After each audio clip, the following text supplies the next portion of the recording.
Welcome to the latest Motley Fool Scoreboard. I'm on in Chaka Balloon. We've got longtime fools, Matt Frankel and Travis Hoium, giving a 1 to 10 rating to a key piece of the world's semiconductor infrastructure, the Dutch company ASML, ticker symbol ASML. We'll talk about the business first, including factors like industry and competition. A 10 is invincible. A 1 is hopeless. Travis, both you and Matt have a 9. Yeah, look, this is a very important company. They make critical equipment, deep ultraviolet and extreme ultraviolet lithography equipment for semiconductor manufacturing. This is a company that you think about the snap test. If this company disappeared tomorrow, how would the world change? I mean, we wouldn't have most of the chips that are probably running the equipment that we're all using today. So extremely important company. You know, I don't like to use 10 on any of these things. So as close to invincible as a business goes, that doesn't mean that the valuation is always going to be phenomenal, but very critical business. And so I think you've got to go really high here. Yeah, I agree. ASML, they produce mission critical parts for semiconductor manufacturing, and it's been an industry leader for 40 years. I don't see that changing anytime soon. Chip makers really don't have any choice but to use the company's equipment, and it's just kind of it's a bulletproof company. So monopolies, good. Let's talk about management. A 10 is Warren Buffett. A 1 is Homer Simpson. Matt's got an 8. Travis, you're at a 9. Yeah, the CEO has been with the company since 2008. You know, all the improvements that the company has made since then, I think you got to kind of give him the benefit of the doubt, despite the fact that he's only been CEO since 2024. So, you know, I got to go pretty high here unless, you know, something changes over the next few years. I think you got to give high ratings for somebody that's been a part of a critical part of the company for quite a while. I gave him an 8. Neither Travis nor myself want to pronounce his name, apparently. That's right. That's right. I'll give it a shot. Christophe Fouquet it's probably totally wrong, but I gave it a try. He was previously the chief business officer of the company. His newness is really the reason I gave it a point lower than Travis, just because I like to look at experience and track record and things like that. The prior CEO would have been a 9 or perhaps like a 9.5. He really led that company, you know, through the biggest parts of its evolution, but retired in 2023. So, you know, nothing against him. And I'm not really sure it matters which of the executives is in charge of this company at this point. It's just a great machine. For financials, a 10 is a fortress. A 1 is yikes. Once again, Matt's at an 8 and Travis is at a 9. Yeah, rock solid for an equipment company. There's not a lot of recurring revenue, but you're not going to typically get that with a business like this. So I think, especially looking backwards, it's a 9. The question that I have, and the reason I could go lower in the future, could see the number go lower in the future, is just concerns about what's going to happen with China. They're also reliant on one particular customer, TSMC, for a large percentage of their revenue. So this is actually a point of leverage in all of these trade war discussions that we're having and chip controls and all that kind of stuff.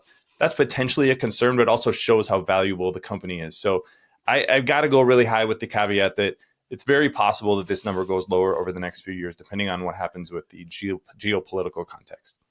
It's rare that Travis ranks a company consistently higher than I do, as you'll see in some future videos. But I said an 8. They have a really rock solid balance sheet. They have close to $8 billion of net cash. I mean, cash more than debt. Definitely have concerns about their lack of recurring revenue. They are a highly profitable business, a 32% operating margin in 2024. They great capital allocation through buybacks. They've lowered their share count significantly.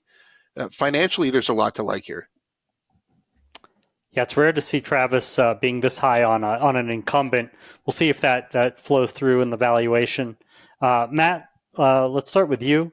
How well will ASML stock do over the next 5 years? How safe is it? Keeping in mind a 10's a sure thing, 1's a lottery ticket.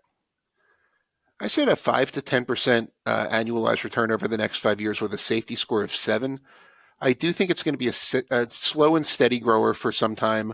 I think 24 times forward earnings is a fair price to pay. The stock is down about 40% from its 52-week high. A lot of concerns about AI spending and things like that. It's a good entry point, so I do think people who get in at these prices will see like high single-digit returns over the next 5 years. Great margins and intellectual property give it a nice margin of safety going forward. Yeah, I was a little bit harder on the company here. I said 0 to 5% from a return perspective over the next 5 years. That has something to do with the multiple. I think it's just a relatively high multiple for the growth that you're getting in a safety score of 7. I think the challenge here for ASML is everyone knows how critical they are to the industry right now. And that's actually something that, looking back over the last 5 years, they played an absolutely critical role. But over the next 5 years, does that power in the market diminish because companies like TSMC know that they can't be reliant on ASML as the critical, equipment manufacturer for them. So this was a huge moment 4 or 5 years ago. I think that will potentially diminish, and that's going to mean that multiple that they've deserved is potentially going to come down. On top of that, the revenue growth is slowing, and you may have headwinds from things like China. If they can't sell these new pieces of equipment into China, that's going to limit their potential market and maybe even bring on new competition. So I just think that those expectations are a little bit high for the market right now. Travis couldn't quite do it. He couldn't beat Matt with like a 10 to 15% or 15% plus and a safety score of 10. Well, let's see if Matt or Travis like anything better in the top hit segment. Matt, you go first. I said Applied Materials, AMAT. Similar, they also make semiconductor manufacturing equipment, but different. It's not, I wouldn't call it a direct competitor. They're essential in a lot of other ways.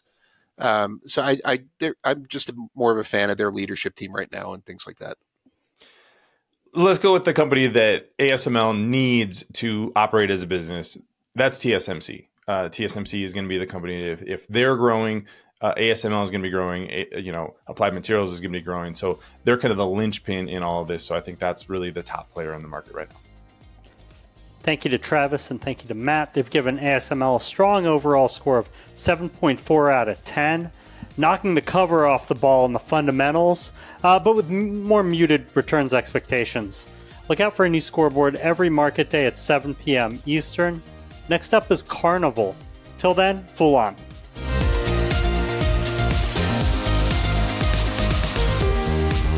Yeah, normally these are like me saying about a company like 15% plus returns, and Travis just yells, "Get off my lawn," and we just move on from there.